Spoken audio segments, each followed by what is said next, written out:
Hello everyone and welcome to study with vet. तो आजकल का जो हॉट टॉपिक चल रहा है वो है कि सुप्रीम कोर्ट ऑफ इंडिया ने ऑर्डर किया है कि जितने भी stray dogs Delhi NCR region में रहते थे अब उनको वहां से हटाकर एक शेल्टर होम में जाकर रख दिया जाएगा। उन शेल्टर होम में उनको स्टेरिलाइज किया जाएगा, उनकी न्यूट्रिंग करी जाएगी, एज वेल एज उनको रेबीज वैक्सीनेशन दिया जाएगा, मगर उनको वहां से कभी भी रिलीज नहीं किया जाएगा। इसी के साथ साथ एक हफ्ते के अंदर अंदर एक हेल्पलाइन नंबर भी जारी होगा और इन सब चीजों में कोई भी एनजीओ, कोई भी इंडिविजुअल ऑर्गेनाइजेशन इंटरवीन नहीं कर सकती। अब ये सब क्यों हो रहा है? क्योंकि रेबीज के बढ़ते केसेस की वजह से पब्लिक हेल्थ को सफर होना पड़ रहा है। अब पब्लिक हेल्थ सफर कर रही है तो एनिमल्स के बारे में कौन ही सोचेगा?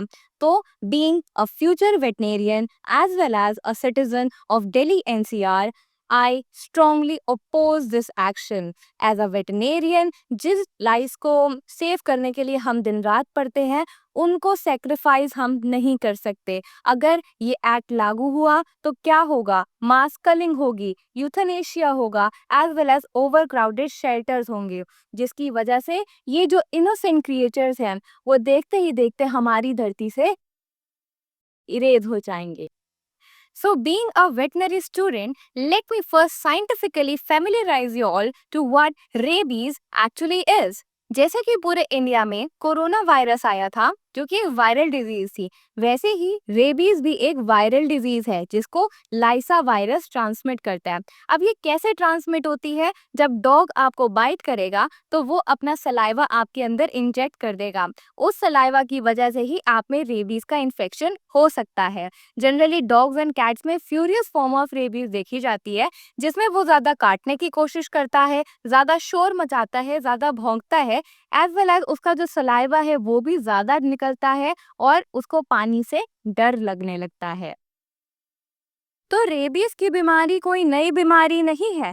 रेबीज पूरे विश्व में बहुत सालों से प्रचलित है, जिसके लिए हम वर्ल्ड रेबीज डे सेलिब्रेट करते हैं हर 28 सितंबर को, जिसमें हम मास वैक्सीनेशन करते हैं जितने भी स्ट्रे डॉग हमारे एरिया के आसपास होते हैं।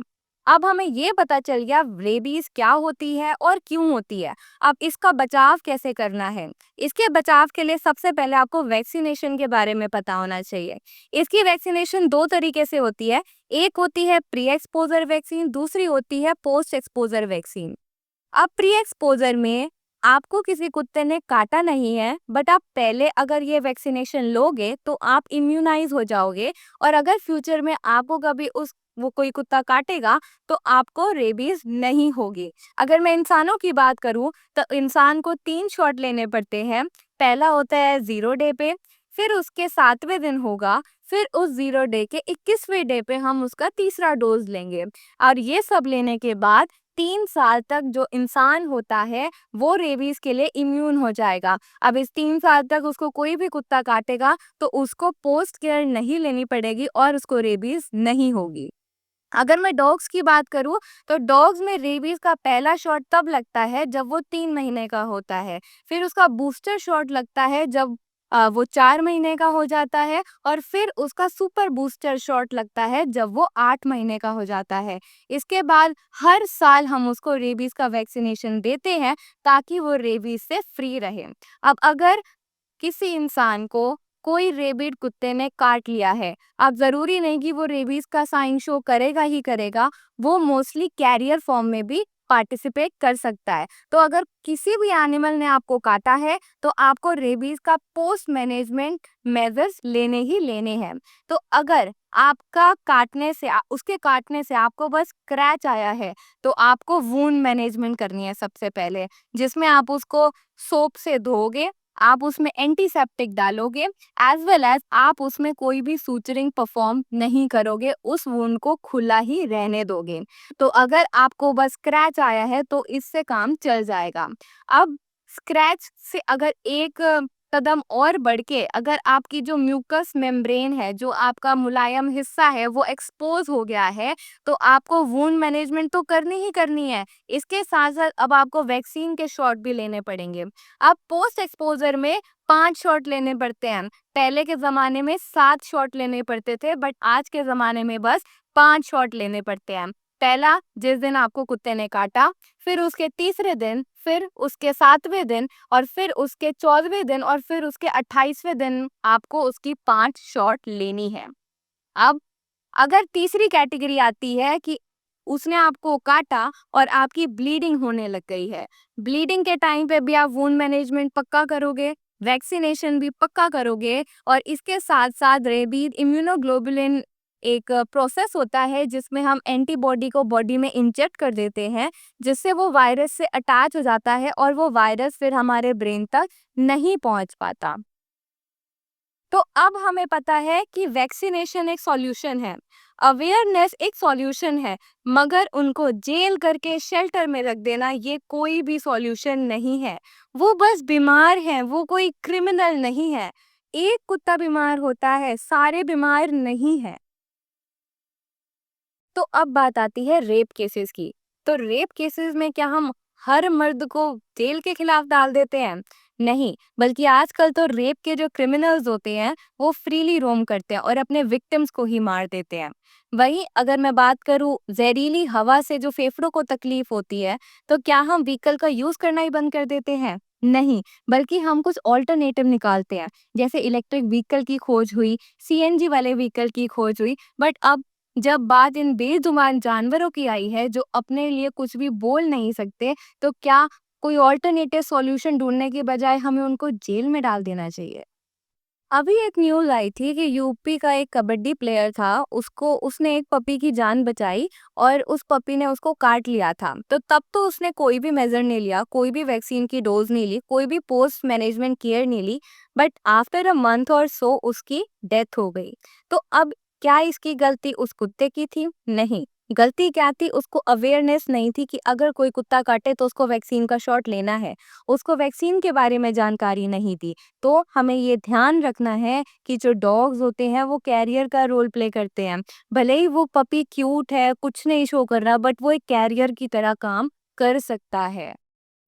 जैसे कि हम जानते हैं, बचपन से हमें बताया जाता है, अगर आप साइकिल से गिर जाओ, अगर आपको कोई मेटल की चीज़ रगड़ जाए और उसमें आपको स्क्रैच आ जाए, अगर आप स्कूटी से गिर जाओ तो आपको टेटनस का इंजेक्शन लेना ही लेना है, ये तो मैंडेटरी होता है। तो अब हमें रेबीज़ का इंजेक्शन भी मैंडेट करना है। जब भी आपको कोई रेबीज कुत्ता काटे या कोई भी आपको नॉर्मल कुत्ता भी काटे, तब भी आपको रेबीज़ का इंजेक्शन लेना ही लेना है। तो एट द एंड सॉल्यूशन ये है, अवेयर हो और अपने आप को रेबीज फ्री करो। अब हम वेटनेरियंस के करिकुलम में हमें एनिमल्स के लिए 5 फ्रीडम पढ़ाई जाती है, जिसमें हमें उनके लिए freedom of hunger, thirst, discomfort, pain, injury, natural behaviour और फियर से उन सबको दूर रखना है। बट हमें तो ये सब पढ़ा रहे हो, बट हमारी सरकार क्या कर रही है? अगर उनको शेल्टर होम में रख दिया जाएगा ना, तो वो अपना नेचुरल बिहेवियर शो कर पाएंगे, वो डर में रहेंगे, उनको इंजरी, उनको पेन होगा तो कोई उनको देखने वाला नहीं होगा। हंगर और थर्स्ट की बात करूँ तो वहाँ पे जो लोग काम करेंगे वो इनके लिए सिंपैथी भी नहीं शो करेंगे जितना डॉग लवर्स इनको खाना खिलाते हुए स्ट्रीट में शो करते हैं। वहीं अगर इतने सारे कुत्ते एक साथ एक शेल्टर में रहेंगे तो डिस्कम्फर्ट तो होगा ही होगा। तो उनको वहाँ रहने दो जहाँ पे वो बिलॉन्ग करते हैं, वहाँ रहकर उनको उनकी टेरिटरी मार्क करने दो। एट द एंड सॉल्यूशन क्या है? उनको वैक्सीनेट करो और अवेयरनेस स्प्रेड करो अमंग द ह्यूमन पॉपुलेशन। एक डॉग रेबीड हो सकता है, बट उसकी वजह से सारे डॉग सफर क्यों करें? तो एक वेटनरी स्टूडेंट होने के नाते मैं बस अपने व्यूअर्स की आईज ओपन कर सकती हूँ कि क्या सिनेरियो चल रहा है और क्या हमें सही करना चाहिए। ये लोग अपने लिए नहीं बोल सकते, ये लोग अपने खिलाफ आवाज नहीं उठा सकते, तो हम हैं उनकी वॉइस और हम इनके लिए आवाज उठाएंगे। ये तो बस एक स्टार्टिंग है, अगर अब इसको नहीं रोका तो ये पूरे भारत में फैल जाएगा। तो यही टाइम है हम अपने इंडियन ब्रीड को सेव करें। इनको नहीं पता इनके साथ क्या होने वाला है, बट अभी भी जब आप इनको देखोगे तो ये आपको वैगिंग टेल के साथ ग्रीट करेंगे। तब तक ग्रीट करेंगे जब तक आप इनको इनके शेल्टर में नहीं भेज दोगे। अब एट द एंड अगर आपको इसके साथ कुछ सपोर्ट शो करना है, तो मैं आपको कुछ एनिमल एक्टिविस्ट ऑर्गेनाइजेशन जो स्टेप ले रही हैं उनका लिंक मैं कैप्शन में डाल दूंगी, तो आप वहां पर जाए, उन फॉर्म्स को फिल करें और जैसा वो कह रहे हैं ईमेल करें और इस प्रोसेस को होने